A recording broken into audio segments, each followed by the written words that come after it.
Om Ajnanatimirandhasya Jnananjanashalakaya Chakshur Unmilitam Yena Tasmai Shri Gurave Namaha. Namo Om Vishnupadaya Krishna Prishthaya Bhutale Srimate Bhaktivedanta Swamin Iti Namine. Namaste Saraswate Deve Gauravani Pracharine Nirvishesha Shunyavadi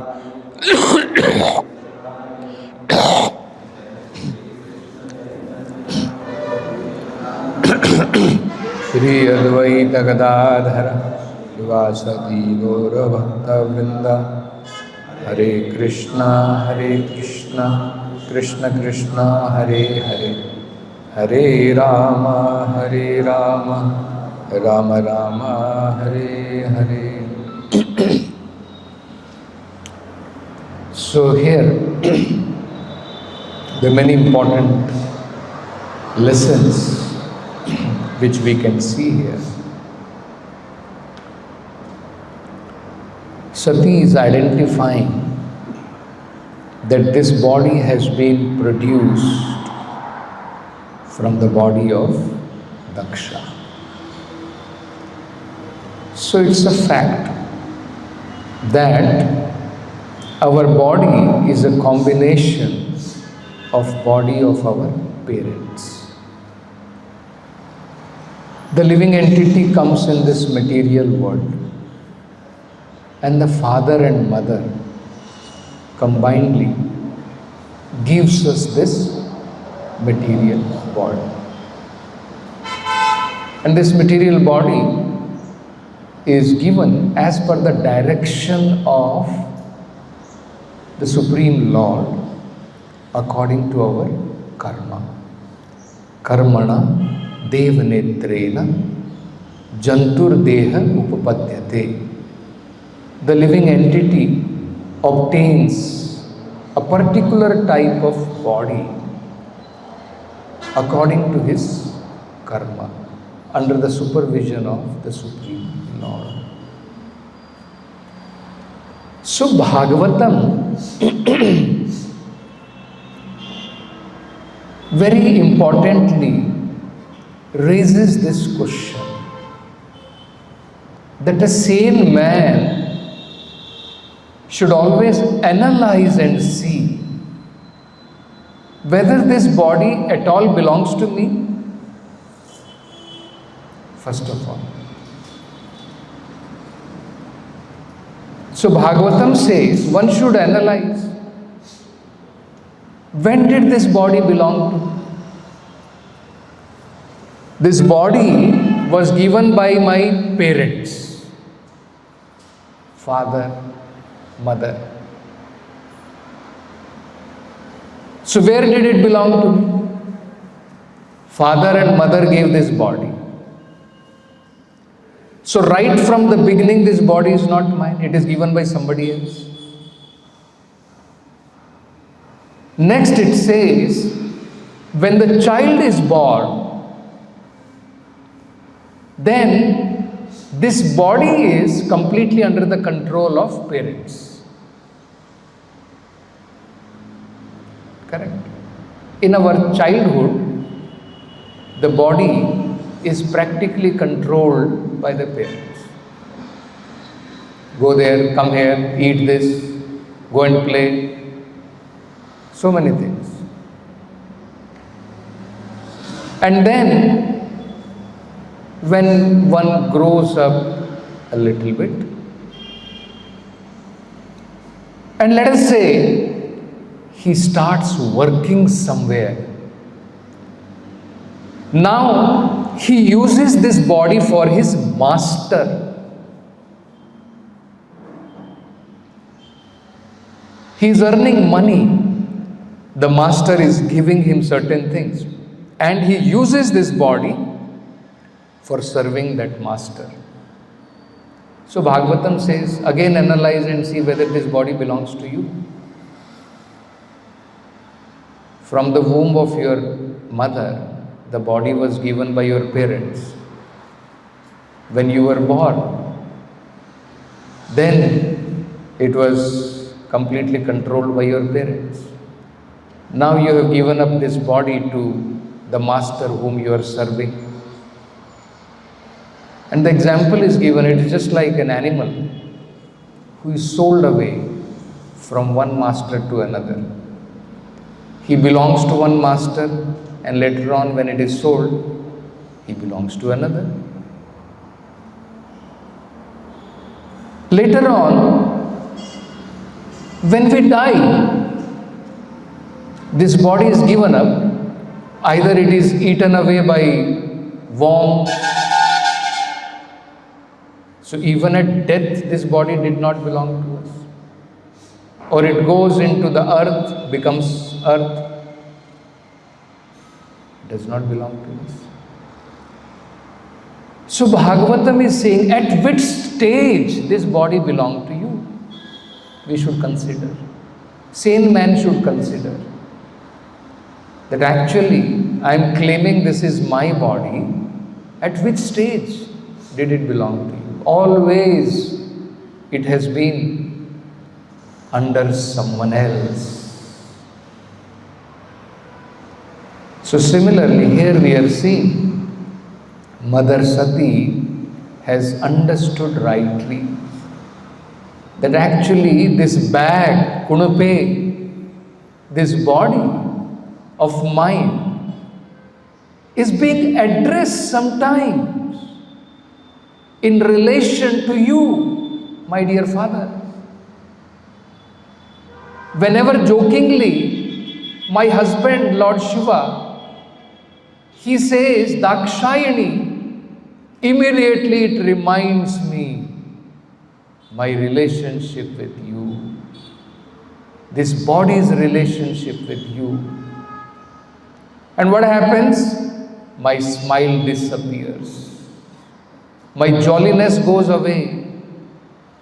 I become very morose, very sad. Now why do you become so sad? Why your smile goes away? What happened? You are happy. Your jolliness goes away. Because I am reminded that this body which you are possessing, it belongs to a person who is incarnation of offenses. Prabhupada is saying here in the purport. Daksha is incarnation of all offenses. So imagine body being produced from someone who is incarnation of all offenses. Body being produced from someone who is embodiment of envy. Just like a pure devotee, he is embodiment of karuna, compassion for the living entity. A person like Daksha, he is embodiment of envy. And this envy is the reason of all kinds of offenses. Envy comes because of pride and ignorance. In ignorance, a person thinks, I am great. In knowledge, a person understands, I am very small. In ignorance, he is thinking, I am all in all. And because of his false pride, there is always expectation of honor. And there is always fear if somebody dishonors me. Whereas when a person is in knowledge, he understands I am very tiny. Where is the question of honor and dishonor? There is no honor or dishonor for something which is as insignificant as a blade of grass. Isn't it? When one understands I am as insignificant as a blade of grass, where is honor and dishonor? Only when one is thinking I am great, then there is question of expectation of honor, or somebody has dishonored me. Isn't it? So then enviousness comes. He started envying Lord Shiva because Lord Shiva is being glorified and he is saying, what is he being glorified for? He is keeping his body so dirty. From external, he looks like uncivilized man, doesn't even take bath properly. What is he being glorified for? I should be glorified. I am great Prajapati. I have been given this honor to become a Prajapati.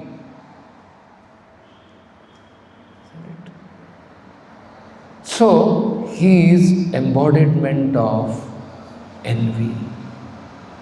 And that is the cause of all his offenses.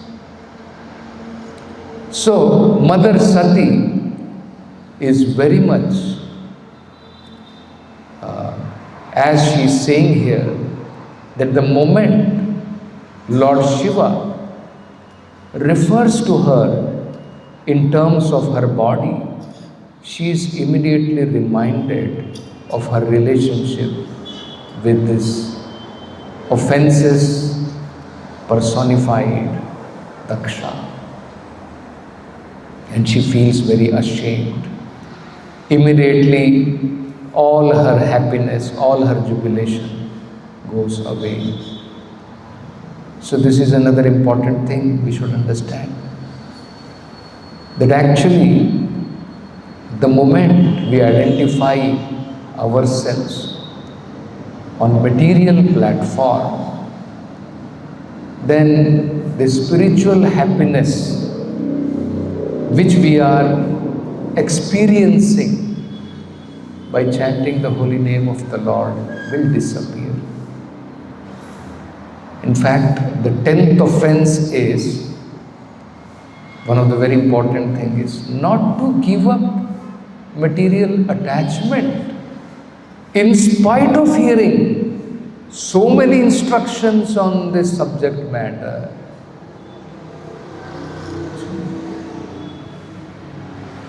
And then we will not experience happiness.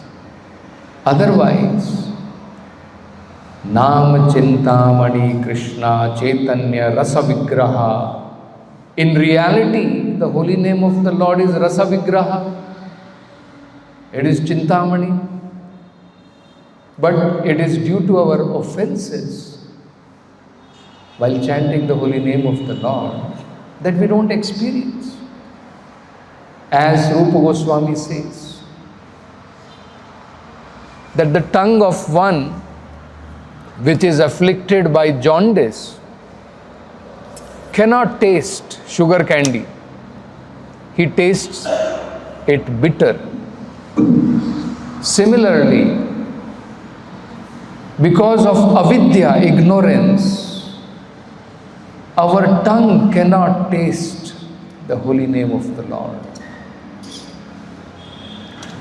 So, this is a very important thing. Krishna Balaram ki jai. That actually the spiritual process is such that we should become gradually detached from material conception of life. As it is very clearly said in Bhagavatam, Vasudeve Bhagavati. If anyone performs devotional service to Lord Vasudeva, then it says, Janayati ashu vairagyam jnanam chayad ahetukam. Very soon, he develops detachment from material conception of life. That is the nature of devotional service. But it depends on us. If we want to maintain our attachment, the Lord does not take away our attachment by force. Prabhupada says that even if we have tinge of attachment in this material world, the Lord is very kind. He will give you another chance. Okay, come back once again. So, it is definitely up to us. Just like we can see in the example of Bharat Maharaj. Bharat Maharaj gave up all material attachments to practice Krishna consciousness. At a very young age, he became renounced. He gave up his kingdom, he gave up his wife, he gave up his children, everything. And then the situation so arose that one day Bharat Maharaj, he saw that a small deer, cub of a deer is being born, and it is left without any maintainer. And he felt that it is his duty to take care of this cub of the deer. So, there is nothing wrong if there is some kind of prasadam somebody may give to even an animal. But to consider that I am the maintainer, and then to become attached to the deer, thinking that if I am not there, who will take care of this deer? So he maintained that attachment. After giving up so many attachments, so it's a fact that we have to be ready to give up, and we have to be ready not to get attached, not to maintain those attachments. You see? So this is very important to understand, that this Shravanam and Kirtanam Jala, which is compared to the nourishment, can also feed our anarthas, like material attachments, adoration, if we are not careful.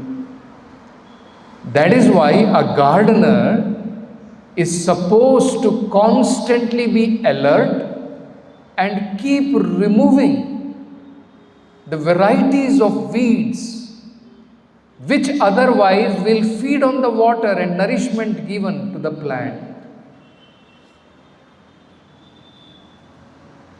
So, this is a very important thing which we can understand here from this situation, that Mother Satī is giving this example that whenever Lord Shiva even jokingly addressed her as Dakshayini, it immediately reminded her of her attachment, her relationship with her family.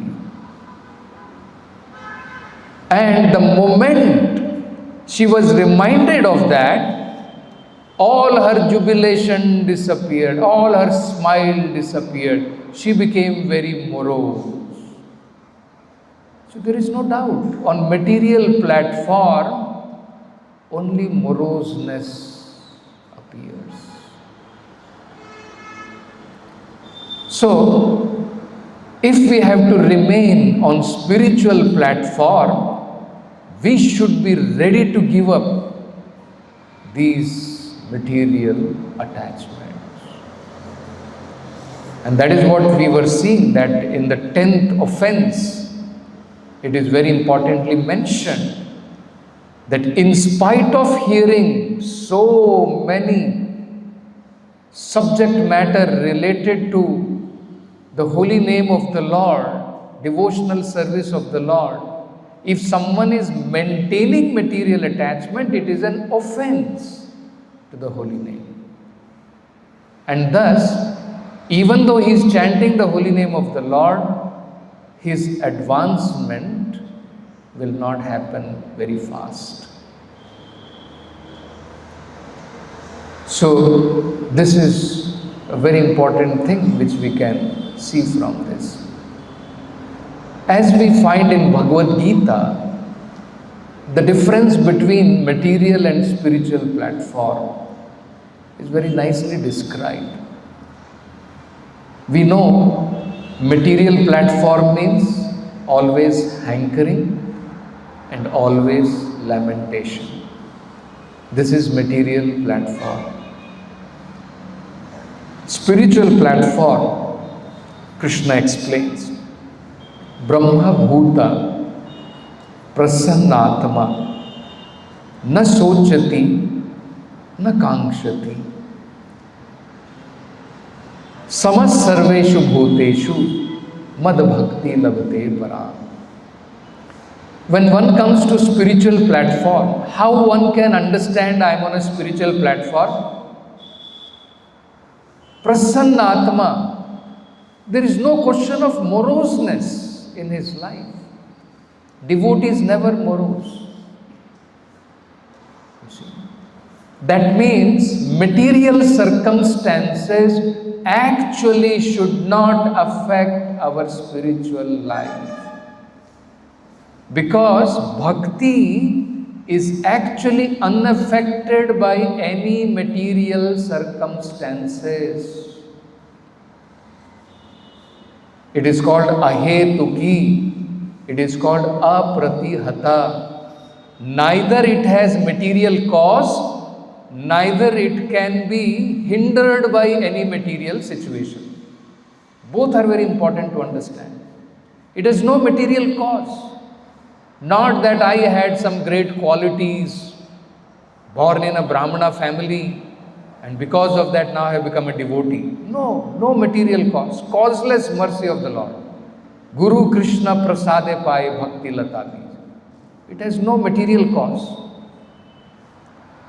Ahetuki. And apratihata means no material circumstances can actually obstruct our devotional service. We should be very confident about that. Only thing what can hamper is association of non-devotees. Otherwise, material circumstances, I am in a poverty condition, I am not very literate, those material circumstances cannot hamper. But yes, association with non-devotees can hamper our devotional service. There is no doubt about that. That is what one has to protect himself from. So, if we understand this, and we, just like in today's conversation also, we were reading, Srila Prabhupada is very nicely explaining that in association of devotees, one can advance very fast. And Prabhupada quotes that verse, Sadhu Sangha, Sarva Shastra Koi, Love Matra Sadhu Sangha, Sarva Siddhi Hoy. I'll read this, very interesting. Prabhupada talks about this.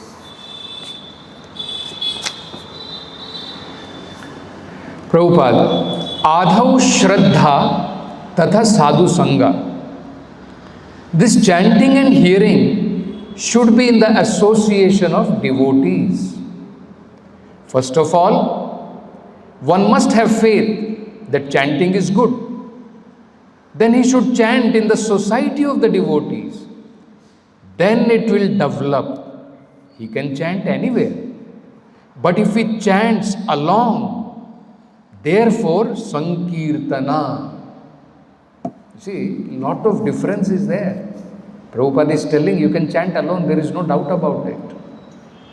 But this is called Sankirtana movement.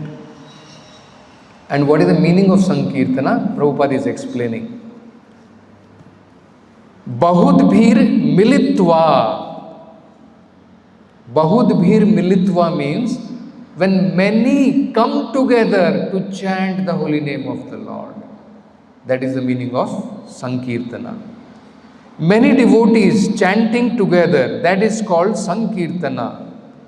So our movement is Sankirtana movement. Many devotees together would chant the holy name of God. Then it is very quickly successful.